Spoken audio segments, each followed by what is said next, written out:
C'est toujours avec beaucoup de plaisir de se réunir dans ce moment d'intimité pour parler, pour discuter, pour parler de la vie, des choses de la vie. Vous savez, sur ma chaîne, je fais beaucoup de choses. Je fais des vidéos de développement personnel, je parle des relations hommes-femmes également. Je fais des vidéos de trading également parce que moi-même, je suis trader. Alors, aujourd'hui, sans doute, nous allons parler d'un sujet spécifique qui va sans doute vous apporter quelque chose, vous apporter un plus dans la vie. Mais juste avant de rentrer dans le vif du sujet, assurez-vous de faire le tour dans la description de mes vidéos. Le premier lien vous envoie sur mon blog. Le deuxième lien, c'est ma formation de trading. Alors, l'une des lois de Robert Greene, l'une des lois dans ce fameux bouquin des 48 lois du pouvoir, l'une des lois dans ce fameux bouquin des 48 lois du pouvoir est de ne pas surplomber le maître, de ne pas faire de l'ombre au maître. Et ceci est valable dans beaucoup de cas. Vous savez, dans la vie, nous avons besoin d'être outillés. Nous avons besoin d'être bien armés, très outillés pour aller combattre la guerre.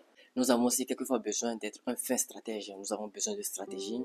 Dans la vie, nous avons besoin d'acquérir de la connaissance, des compétences et du bazar. Alors, aujourd'hui, nous allons parler de stratégie de vie. C'est vraiment très important.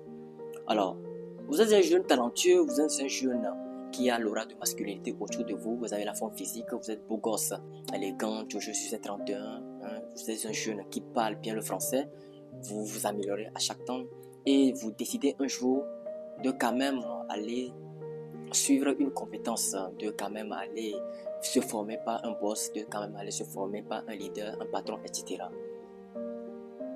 Vous voyez, vous êtes un jeune qui a les atouts nécessaires pour réussir dans la vie. Et vous décidez quand même d'aller vous faire former par un patron. Bien, vous décidez quand même d'aller vous faire former chez un patron, moyennant une certaine compétence donnée. Vous voyez un peu. Alors que le patron n'a pas, c'est-à-dire la personne auprès de qui vous voulez vous faire former, n'a pas les mêmes compétences que vous, n'est pas aussi, vous voyez, adéquate que vous, sur le plan vocabulaire, sur le plan linguistique, n'est pas aussi sur le plan style vestimentaire, l'aura, masculinité, la forme physique, n'est pas aussi outilleux que vous. Vous voyez? Et quand vous décidez de vous faire former sur ce genre de personnes, ne faites pas l'étalage de vos connaissances. Ne le faites pas. L'une des erreurs que vous pouvez commettre, c'est de faire l'étalage de vos connaissances. C'est de faire l'étalage de vos capacités. Ne le faites pas devant un patron. C'est pour cela l'une des lois comme je le disais précédemment, de Robert Greene, de ce fameux bouquin qui est les 48 lois du pouvoir, nous disait de ne pas surplomber le maître. Soyez humble. Oui, je sais que vous êtes humble, mais ne faites pas l'étalage de vos connaissances. De peur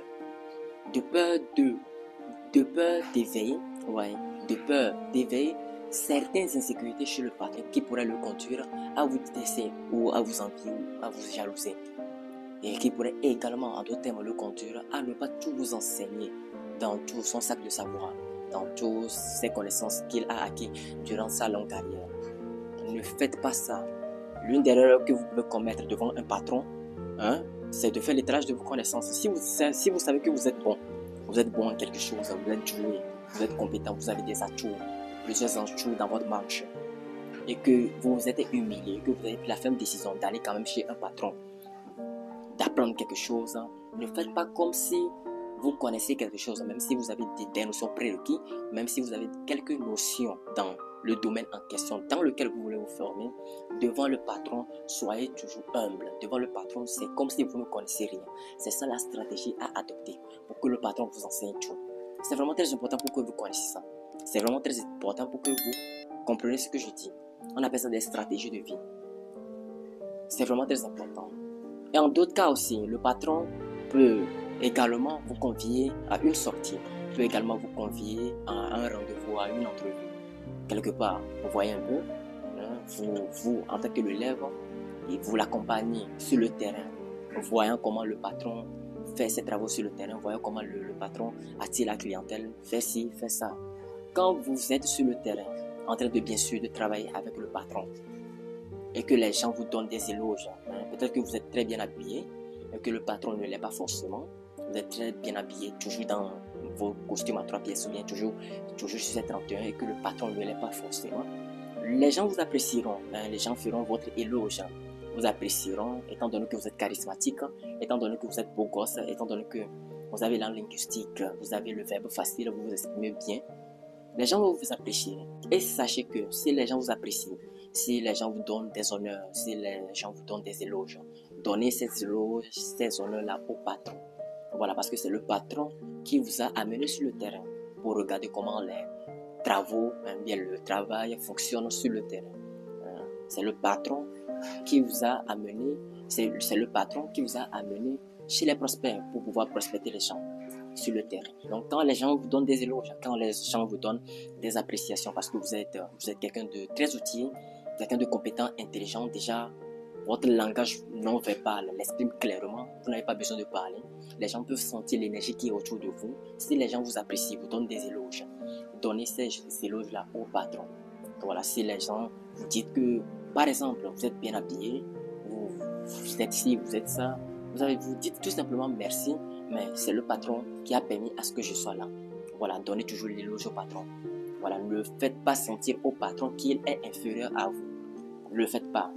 Dans le cadre de l'apprentissage, dans le cadre d'une formation, si vous savez que vous êtes une personne douée, vous êtes une personne compétente, vous êtes une personne qui a beaucoup d'atouts dans sa manche, ne le faites pas savoir au patron. Ne laissez pas le patron avoir le sentiment, ce sentiment d'infériorité à votre égard.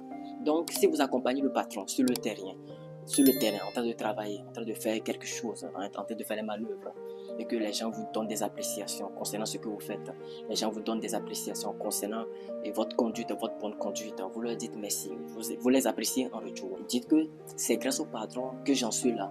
C'est lui qui m'a amené ici sur le terrain, c'est grâce à lui j'ai pu atteindre ce niveau-là, c'est lui qui m'a formé. Donnez toujours l'éloge au patron.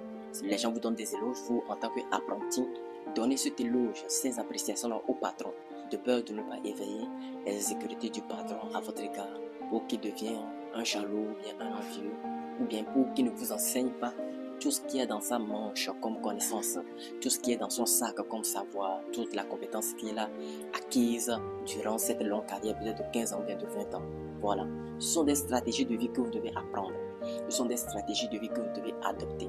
Ce n'est pas dans tous les cas et en tout lieu qu'on révèle qui l'on est, qu'on révèle les compétences qu'on a acquises, qu'on révèle la personne qu'on est vraiment. Quelquefois dans la vie, il faut savoir se taire.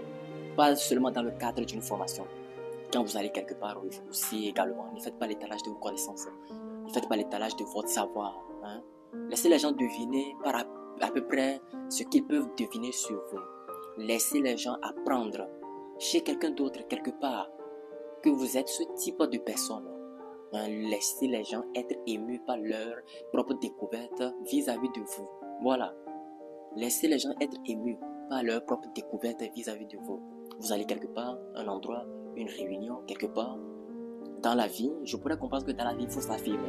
Dans la vie, il faut s'affirmer. J'ai telle compétence, je suis doué en ça, je suis doué en ça. Mais quelquefois, ce n'est pas aussi la bonne stratégie à adopter. Donc, si vous allez quelque part, il faut aussi savoir se taire. Il faut aussi savoir aussi posséder son cadre restreint à soi. Il faut aussi savoir se fondre dans la masse. C'est vraiment important. L'une des compétences que vous pouvez également encore acquérir dans cette vie, c'est savoir se fondre dans la masse. L'une des compétences que vous pouvez encore acquérir dans la vie, c'est savoir se fondre dans la masse. Vous allez quelque part, vous voyez les gens danser à gauche. Vous aussi dansez à gauche. Même si ce n'est pas, vous voyez, même si la danse n'est pas correcte, ne vous différenciez pas trop des gens. De peur qu'on vous pointe des yeux, qu'on dise que cette personne est différente de nous. Il faut être un fin stratège dans cette vie, vous voyez. Il faut savoir se fondre dans la masse. Il faut savoir se fondre dans la masse, comme je le dis. Vous vous fondez dans la masse, mais vous seul savez que vous n'êtes pas comme la masse. C'est vraiment très important, ce sont des stratégies de vie. Donc, vous vous fondez dans la masse. Vous faites comme si vous appartenez au groupe, mais vous seul dans votre tête, saviez qui vous êtes en réalité et ce à quoi vous aspirez. Donc, ce sont des stratégies de vie. Alors, je pense que je vais m'arrêter là ici pour cette vidéo. Merci de liker cette vidéo, c'est vraiment très important de liker la vidéo. Nous allons retrouver une prochaine fois dans une nouvelle vidéo. D'ici là, portez-vous bien.